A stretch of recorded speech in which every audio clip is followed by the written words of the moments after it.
Na internetu se javljaju razna mišljenja, razne zaključke iz znanja i iz neznanja. Sad, dvostepeni mehanički oscilator se sastoji iz pogonskog platna i poluge. On nema nikakve tehničke veze sa pumpama za naftu.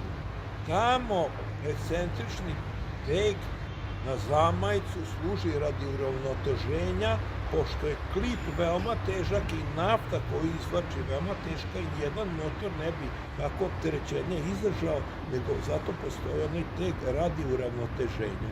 Znači, to su dva sasvim različita slučaja, tehnički, tako da nemaju veze jedni s drugim. Aj sad neko iz neznanja, neko iz zle namere brka pumpu za naftu sa dvostepenim oscilatorom. To je samo vizualno slično, slično je samo to što ima dvostranu polugu. Inače, drugo, ovaj sam tehnički princip je sasvim drugačiji, a inače ne bi dobijani bili ni patenti da je to isto. Tako da ne bi to trebalo spajati na internetu, na forumima, nikako naftu pumpu sa dvostepenim oscilatorom. To je, eto, moja poruka, da budemo fair i da budemo malo pažljiviji u razmatranju.